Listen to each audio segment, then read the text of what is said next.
Narito na naman ang mainit na balita mula sa mundo ng politika. Umani ng matinding atensyon online ang kumakalat na balita na umano'y final verdict na ang mga doktor tungkol sa kalagayan ni Ferdinand Marcos Jr. Ayon sa ilang viral post, sinasabing kritikal umano ang kondisyon ng Pangulo. Gayunpaman, sa kasalukuyan ay wala pang opisyal na pahayag mula sa Malacanang Palace na nagpapatunay sa mga aligasyong ito. Kasabay nito, nadamay din sa usap-usapan si Liza Marcos kung saan may mga post na nagsasabing siya raw ay nagulat sa umano'y sitwasyon. Subalit wala ring beripikadong ulat o kumpirmasyon mula sa kanyang kampo hinggil sa naturang mga pahayag. Dahil dito, pinaniniwalaang bahagi lamang ito ng spekulasyon na kumakalat sa social media. Ayon sa mga eksperto, ang ganitong uri ng impormasyon, lalo na kung may kinalaman sa kalusugan ng isang leader, ay dapat dumaan sa maingat na beripikasyon bago ilabas sa publiko. Ang pagpapakalat ng hindi kumpirmadong detalye ay maaaring magdulot ng pangamba at kalituhan sa mamamayan, lalo na sa panahon kung saan mabilis kumalat ang balita online. Sa huli, hinihikayat ang publiko na umasa lamang sa opisyal na anunsyo mula sa pamahalaan at mga mapagkakatiwalaang news sources. Hanggang walang malinaw na kumpirmasyon, ang mga balitang ito ay mananatiling haka-haka. Ang pagiging mapanuri at responsable sa pagbabahagi ng impormasyon ay mahalaga upang mapanatili ang tiwala at kaayusan ng lipunan. At yan nga ang mga balitang ating pagkakatukan, at kung bago ka pa lamang sa aking channel ay huwag kakalimutang mag-like, share, and subscribe para updated ka sa mga bagong balita dito sa Tatak Pinas.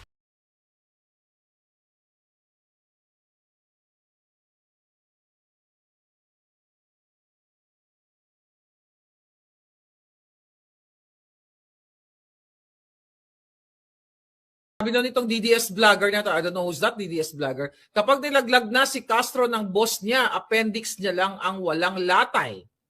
Unang-una, paano sinabi nitong DDS vlogger na ito? Sinabi ba niya literal na gugurgurin ka niya? O appendix mo lang ang walang latay kasi mananagot ka sa lahat ng pakikipagsabuatan mo sa Bangag Administration at kay Liza Tanas. Abogagong syunga ka kasi eh. Abogadong syunga kasi ito si Castro. So sabi niya, gagamitin niya ito pag girereklamo is grounds for disbarment nitong DDS vlogger na ito. Kita ninyo, kapag tayo, mga kababayan, ay sinasabi natin kung ano yung mga kadyotahan nila, anong mga kasinungalingan nila, okay? Tatakutin tayo. Kakasuhan. Ganon sila. Kaya dictatorship na ang nangyayari. Mga kababayan, dictatorship, lahat tayo gugurgurin, lahat tayo papatayin ang mga hayop na yan, hindi lang literal, kundi pati sa gutom. Right? Napikon si Chucky, sabi ni Russell. Sinasadya nilang, sabi ni Kampong, sinasadya nilang magngulimbat ng bilyon-bilyon para mahirap, mahuli at makalimutan ng mga olyaning Pinoy daw, sabi ni Palangga. Ayun na nga, mga kababayan. So ngayon, puro nga pananakot yung ginagawa nila. Okay? Ano na naman to?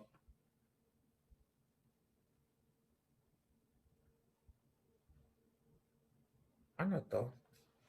May nag-send sa akin.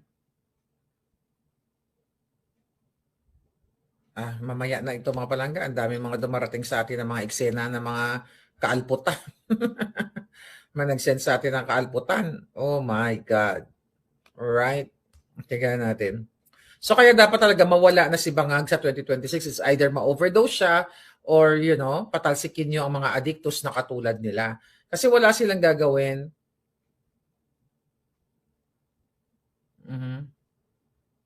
Ano daw?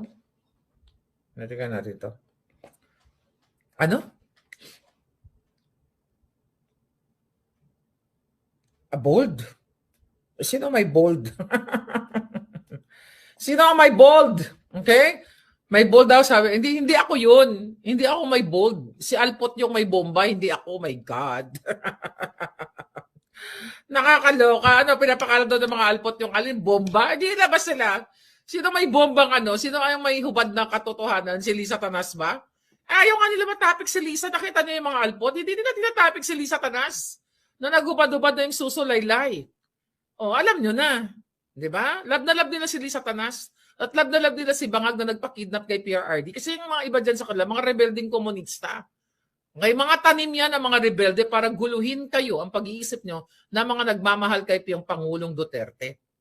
Kaya kapag may nakita kayo mga vloggers na kung nagsumusunod kayo sa kanila na hindi kinakanti si Bangag Jr. at si Liza Tanas, isa lang ang ibig sabihin yan. Sila ay mga double agent, sumasakay lang sila sa pangalan Duterte para what? Para magkaroon ng following. Then pag marami na silang followers, mga kababayan, goodbye na, lalabas ang kanilang mga sungay.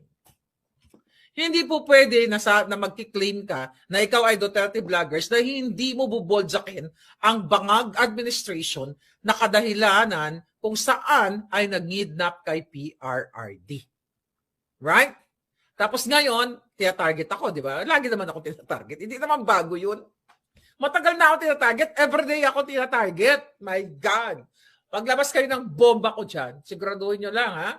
Okay, siguraduhin nyo lang na hindi AI. Ang alindog natin, dapat ilabas natin. Alam niyo, nakita ko tong damit ko. Damit ko pa to sa Pilipinas. Chanel. Ang social, no? Diba? Alam niyo to kung saan ko to binili? Original pala to, nabili ko sa ukay-ukay. Yeah, it's original. Nakita ko, nagalungkat ako ng ng gamit ko, mga palangga. Ayan, no? Nagalungkat ako ng gamit ko sa mga gamit. Sabi ko, shit, yung Chanel ko na 50 pesos. Binili ko sa ukay-ukay somewhere there. Buhay pa. So, ilang taon na to? 20 years. Diba? 2 dekada na to sa akin, oh. Buhay pa. Ang ganda, diba? $50, 50 pesos ko lang binili dun sa ukay-ukay noong nakaraang panahon. Anyway, wala lang. Ang dami. Vintage na yan. Yes. Vintage na nga. Pero syempre, kailangan suotan ko lang ganun kasi syempre noon 20 pounds lighter ako. Baka naman hindi ko mabigyan ng justification itong damit, diba? Naka-Chanel ako, 50 pesos. Yeah, it's 50 pesos. My God, sa ukay-ukay. Kaya, I'm fan of ukay-ukay. Kahit naman sa Amerika, fan pa rin ako ng jukay-jukay. Kaya, you know. Now what? Yeah, vintage siya to. Kaya, hindi ko siya. Tsaka parang bago pa, no? Kaya 20 years ago na siya. So, mga kababayan, eto ngayon ang ginagawa ng mga hinayupak na to. Ano pa? Pag-uusapan natin. Maliban sa pagtuwa-tuwa sila ng Notice ko lang, Miss Maharlika, every time may pasabog kayo about BBM and Lisa, may nangyayaring mga pag-aresto at mga diversionary tactics. Exactly. Yung pag-aresto nila kay General Pokis, which is, yun na nga. Tawag dito? Ngayon ay nakapiyansa naman si General Pokis. So, wala pang $1 yung damit ko, Jessica Cantora. Kaya alam nyo, ang passion, nasa tao lang yan. Kahit ukay-ukay yung damit mo, but diba? Kahit na po kayo yung damit mo, pero kaya mo i-carry, that's what you call fashion. Ang fashion ay inborn yan. Ibig sabihin, sinapupunan pa lang ng nanay ko, fashionista na ako, di ba? Now what? Ano pa mga balitang katakataka? Tama, halata naman na puro sila manggagamit para silang mga langaw na nakapatong sa likod ng kalabaw, mga filinggerang sikat. Ang low life naman. Ngayon, ito na nga mga atchi. Happy New Year 2026, sabi ni Chong. Diba, sinasabi ko nga yung kanina na nagyayabang itong Bangag administration. 92.5 billion ang program appropriation sa 2026. Binito ni Bangag. Porket nagbito siya nitong 92.5, ibig sabihin hindi na nakakawatin yung ibang pondo ng bayan. Diba? Ito yung mga palabas lamang ito ni Bangag Jr. Kahit kailan, hindi titigil si Lisa Tanas, si Tambaloslos, si Marcos Jr. na magnakaw sa kaban ng bayan. Dahil yan ang kanilang plano. Ubusin ang pera ninyo, ubusin ang pera ng bayan at pahirapan ang bawat Pilipino. Diba? Kasi mga confidential funds ni Bangag, ginagamit lang yan sa pagpapatuslok sa kanyang buli. Okay? Yun na rin naman ang mga issue. Tinignan natin. Okay? Itong kanyang itong mga current news. Okay? Ang sabi ni Castro, 'di ba? Ni Clarissa Taratara ay abala daw ang pangulo sa laban sa korupsyon, chuchu-chuchu, abala sa pagnanakaw. Diba? Abala sa pagnanakaw ang bangag na Pangulo. Kaya dapat nga sa 2026, huwag nyo nang patagalin. Ako, ambot sa inyo. Dahil ang mga AFP at PNP, mga supot, mga walang paninindigan, ayaw nilang panindigan ang nakalagay sa konstitusyon na protektahan ang Pilipino. Dahil sagana sila sa what? Sa suhol. Sagana sila sa pera ng bayan. Sagana sila sa allowance. Alam naman natin yan, di ba? Yung mga generals dyan. Asagana sila sa bayad sa kanilang mga kaluluwa. Kaya isama ko na rin sila sa dasal ko na sana bumulagta na kayong lahat sa pagka-overdose ng inyong kasinungalingan o inyong kabangagan.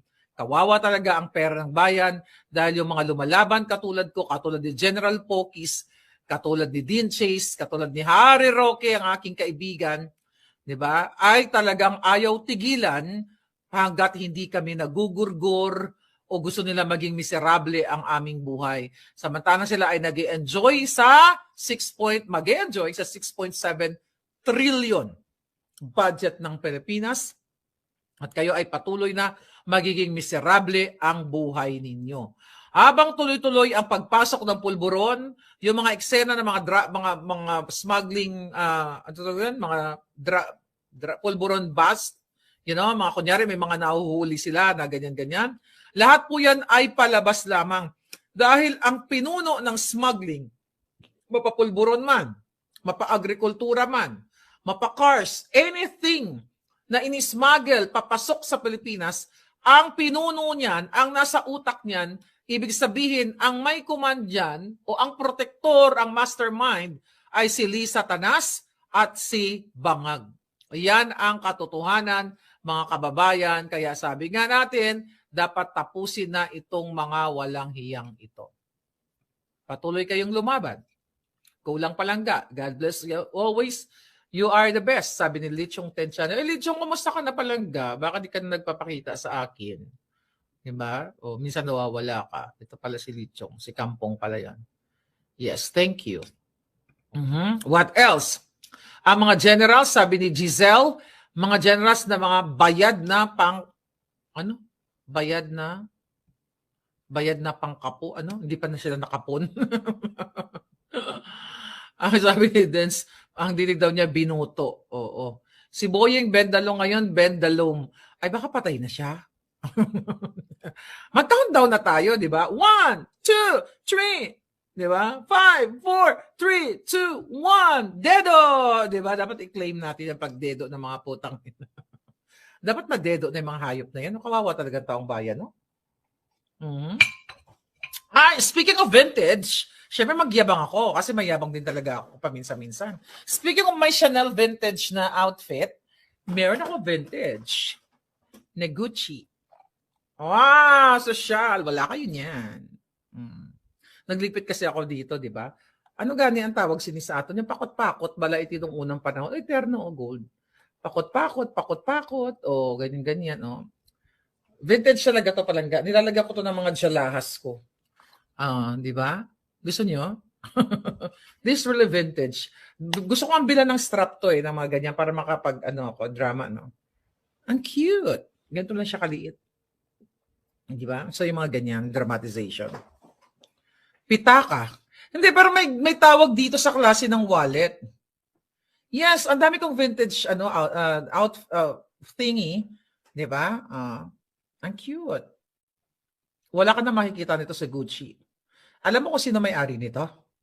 Yeah, Coin Purse. Very famous personality in Hollywood. Wag na, bagitin ko ba? Patayin na kasi. Yeah. Asawa ng very famous. Kislak. Yes, Myra Besal. Yeah, binigay ito sa akin nung bago pala ako sa Amerika. Siguro mga sometime 17 years ago. Naregalo ito sa akin. No, kaya ito naregalo sa akin kasi natsugi na kasi yung asawa niya. Kaya minanak ko ito. Kaya tinatago-tago ko. This is really vintage. Maybe 50 years ago.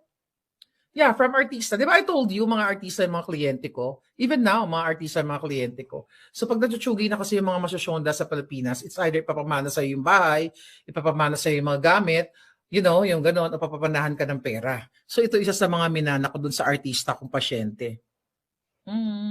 May pa ako isang Gucci na pinamana sa akin, pero black. Vintage din yon, mga siguro mga 30 years ago na. No, hindi ko siya binibenta palangga kasi memories ko. Auction ko na ba? Wag, sayang naman. Ipapamana ko sa sa mga kaapu-apuhan ko. Baka by that time mataas na yung presyo. Kaya nga ako mahilig ako sa mga luma.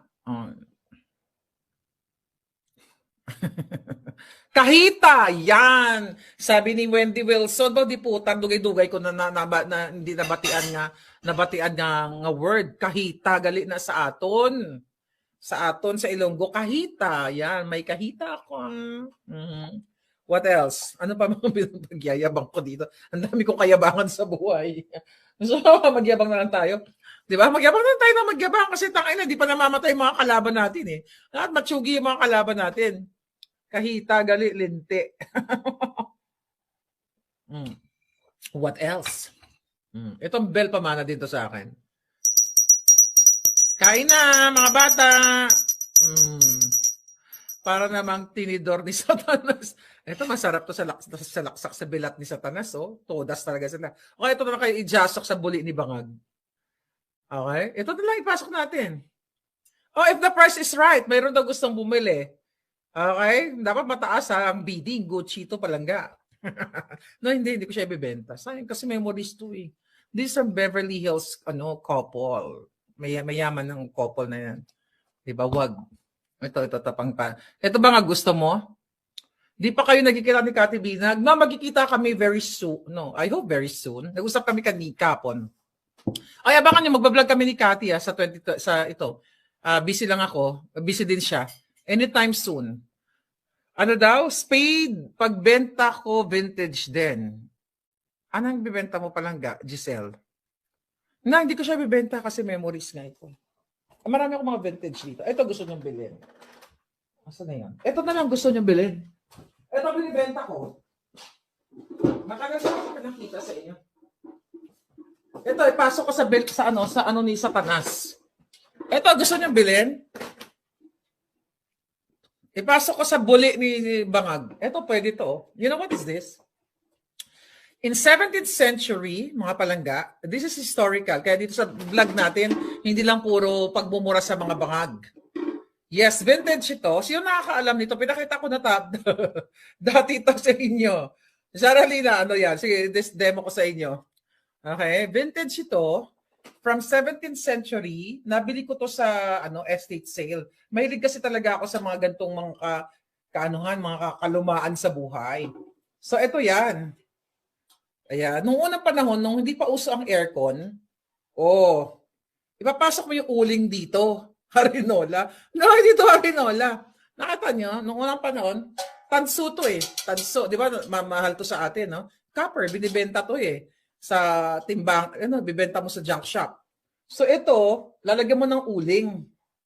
Okay? Lalagyan mo ng uling nung unang panahon, nung 17th century. Sa atin, hindi naman to applicable kaya hindi natin alam to. Yes, sabi ni Jasmine Orosa Art. Uy, Jasmine, kumusta ka na? Hindi tayo nagkita sa Singapore. Yung binigay mong bag sa akin, nandyan pa rin, naka-imprenta yung mukha ko. So this is bed warmer or heater. So ayan, ang price dito ngayon nakita ko sa mga vintage, mga 1,500 US dollars. So dito, pwede natin lalagyan ng uling. Tapos ipasok natin sa lubot ni Bangag. Total mahilig siya sa tubig. Lalagyan natin ng uling. Tapos isasara natin to. Tapos ipasok natin sa lubot ni Bangag para mawasak na yung lubot niya, di ba? But sir, seriously speaking, eto nung unang panahon, di ba, dyan na yung uling. Ipapasok mo to under sa bed. Di ba kasi nga yung mga katulad ng Europa or mga sa Amerika, yung mga malalamig na lugar, mga palangga, nagyayelo. Nung unang panahon, hindi pa naka-invento ng, hindi pa naka-invento ba yun? Ini-invent ba yung pag-aircon? Whatever, invento, naka-develop. Ngayon, so dahil wala pang, nung unang panahon, sa mga malalamig na lugar, wala pang aircon, so ito yung ginagamit nila pang palamig. Yes, Jasmine, nag-Singapore ako eh.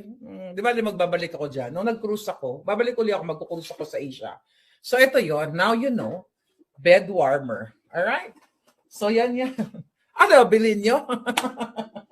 Chika lang. Ay, nako, marami. Darating tayo dyan sa mga eksena na yan. At heater, yeah, it's heater ngayon. So maraming mga eksena ko dito. Sabi ko nga, pag in-auction ko tong bahay ko, yayaman ako sa mga laman pa lang. Ay, hindi in-auction. Yung mga laman pa lang yayaman ako. Kasi ang hilig ko, simula nang pumunta ako ng Amerika, ang hilig-hilig kong pumunta sa mga vintage shop. Yeah. So kaya binili ko talaga yan. Actually, kailangan aminin ko talaga sa inyo. Ang totoo, binili ko talaga to para sa buli ni Bangag. Para pag nagkita kami, lalagyan ko ng cooling. Para di ba mahilig sa mainit na tubig. Papasok ko sa buli niya. Para aragoy-aragoy. Mag-aragoy-aragoy ang gago. So yun, amoy uling. Diba? Heater sa buli ni Bangag. Baka ganti man lang tayo mga bakla. Diba? Punta nga na, ginagago na tayo ng Bangag administration na mga hayop na to. Baka ganti man lang, iba, ganti ko man lang kayo. Di ba, nang makulong ako. Di ba, makulong ako, may shot ko lang talaga yung mainit-init na bed warmer sa buli niya. Di ba? At least, di ba, makaganti kayo ng bonggang-bongga. It's too big, honey, and it's too warm. Oh, it's too hot. Sabi ni Japan, malapnos naman. Malapnos na yung buli niya. Eh, syempre, masusunog pati siya. Collecting special inventions before. Jasmine. Oh. But, may sunog. Bakit sinususunog na ako? Closet queen pala si Bangag. Oh, closet queen talaga yan. Or pwede rin naman mamili si Bangag. Anong gusto niya? Itong tinidor? O kukutsarahin ko yung boli niya. Very naughty, ma. Pa-shoutout naman mga fans mo sa Spa Lounge in Jeddah. Uy! Sa mga palangga ko, sa Spa Lounge in Jeddah, Jeddah, USA. Jeddah, KSA. Naku, maraming salamat sa inyo mga palangga. I hope to see you. Diba? Kasi kailangan mag-travel tayo ng mag-travel kahit tayo may death threat. Diba? Kailangan enjoy natin yung life natin. So, thank you sa lahat ng nagmamahal kay palangga. Very lucky, Demetria. Good evening, Miss Maharlika. Good vibes talaga kayo. Lagi po kayo nagpapasaya sa amin. Dahil pinapasaya ko kayo, dapat pasayahin ninyo ang inyong mga pamilya. Magpadala na kayo ng pera, ha? Yung mga nasa Amerika, ha? Transfer fee natin is libre. Gamitin nyo lang